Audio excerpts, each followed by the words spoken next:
रोहिणी सुबह के वक्त ड्राइंग रूम में बैठकर अखबार पढ़ रही थी। तभी उसके मोबाइल की घंटी बजी।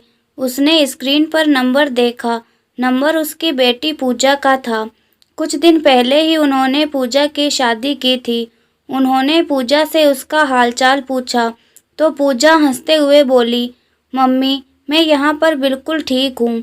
मेरे सास ससुर और मेरे पति मुझसे बहुत प्यार करते हैं। मैंने आपसे एक बात पूछने के लिए फ़ोन किया था। मैं कंपनी में मैनेजर की जॉब करती हूँ ना, तो मम्मी मुझसे कई दिनों से कह रही थी, तू नौकरी छोड़ दे। तेरा पति इंजीनियर है। जब उसकी कमाई से घर का खर्चा आराम से चल जाता है और घर का काम करने के लिए भी कामवाली लगी है, तो फिर तू क्यों नौकरी करती है? आराम से घर पर बैठकर मौज कर। हम भी तो आराम से घर पर रहते हैं। बहू, तू हमें नौकरी करती अच्छी नहीं लगती। अब बताओ ना, मैं क्या करूं? नौकरी करूं या छोड़ दूं? यही पूछने के लिए मैंने आपके पास फ़ोन किया था। पूजा की बात सुनकर उसकी मम्मी उससे बोली, बेटी, ऐसी गलती कभी मत करना। यदि आत्मसम्मान से जीना है तो अपनी नौकरी कभी मत छोड़ना। ऐसी गलती मैंने भी की थी। अपनी शादी से पहले मैं स्कूल में अध्यापिका की नौकरी करती थी, परंतु शादी के बाद जब मैं ससुराल आई और मैं नौकरी करने के लिए स्कूल जाने लगी, तो तेरे पापा मुझसे बोले, जब हमारा खुद का बिल्डिंग मटेरियल का बिजनेस है, तो तुम स्कूल में पढ़ाने क्यों जाती हो? घर में काम करने के लिए 2 नौकर रखे हुए हैं। तुम्हें तो आराम से घर पर रहना चाहिए। पति की बातें सुनकर मैंने बिना सोचे समझे अपनी अच्छी सी अध्यापिका की नौकरी छोड़ दी।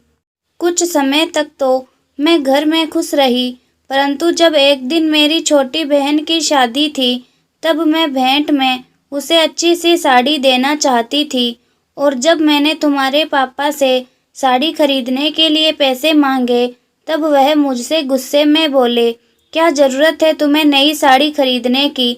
तुम्हारे पास बहुत सारी साड़ी है, उनमें से ही दे दो।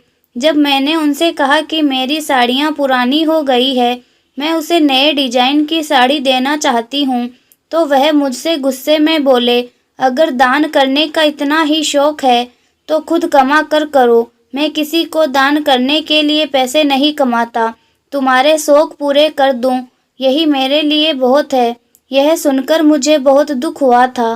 तुम्हारे पापा हमेशा घूमने के लिए अपने दोस्तों के साथ देश विदेश जाते रहते थे। एक बार मुझे कुछ सहेलियों ने मेरे साथ अमरनाथ की यात्रा पर चलने का प्लान बनाया, जिसके लिए मुझे पैसों की ज़रूरत थी। जब मैंने तेरे पापा से अमरनाथ की यात्रा के लिए पैसे मांगे, तब तेरे पापा मुझसे बोले, अभी मेरे पास पैसे नहीं हैं, अगले साल चले जाना। यह सुनकर मेरा मन बड़ा दुखी हुआ था और मन मार कर मैंने अपनी सहेलियों से अमरनाथ जाने के लिए मना कर दिया था। पतियों के पास खुद के शौक पूरे करने के लिए पैसे होते हैं, परंतु पत्नी की ज़रूरत के लिए भी पैसे नहीं होते। छोटी छोटी ज़रूरत के सामान के लिए भी पति के सामने हाथ फैलाना बेहद बुरा लगता है। अपनी नौकरी छोड़ने के बाद मैंने जीवन में यही सबक सीखा, बेटी, यदि जीवन में खुश रहना है तो अपनी नौकरी कभी मत छोड़ना, क्योंकि जिसके हाथ में 4 पैसा रहता है वह अपने हर अरमान पूरे कर लेता है, और जिसके हाथ में पैसे नहीं रहते उसे हमेशा मन मारकर जीना पड़ता है। मैंने बहुत बड़ी गलती की थी अपनी नौकरी छोड़कर। तुम ऐसी गलती मत करना। रोहिणी की बातें सुनकर पूजा बोली, मम्मी, अच्छा हुआ कि मैंने नौकरी छोड़ने से पहले आपके पास फ़ोन कर लिया, नहीं तो मैं आज ही नौकरी से इस्तीफ़ा देने वाली थी। आपको जो जीवन में सबक मिला उसे मैं हमेशा याद रखूंगी। आपने मुझे कभी बताया ही नहीं कि आपका अमरनाथ की यात्रा करने का मन था। अब की बार जब अमरनाथ की यात्रा शुरू होगी, तब मैं आपको अमरनाथ की यात्रा पर ले चलूँगी। तब रोहिणी मुस्कुराकर बोली, बेटी, जब पति ने उस वक्त मना कर दिया था, उसके बाद फिर मेरा कहीं जाने का मन नहीं किया। इसीलिए मैंने तुम्हें कभी बताया भी नहीं। परंतु जब आज तुमने मुझसे नौकरी छोड़ने के बारे में पूछा तो अचानक से वह बात याद आ गई। कोई बात नहीं मम्मी, जो इच्छा आपकी पूरी ना हो सकी उसे अब मैं पूरा करूँगी। मैं आपको अब की बार अमरनाथ यात्रा पर ज़रूर ले चलूँगी, आप मना मत करना। पूजा की बात सुनकर उसके माँ के चेहरे पर मुस्कान आ गई थी। बेटी को नौकरी ना छोड़ने का सबक सिखाकर उन्होंने फ़ोन रख दिया।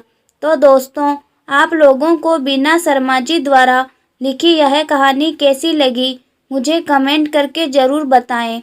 और हाँ, मेरे चैनल को सब्सक्राइब भी ज़रूर करें।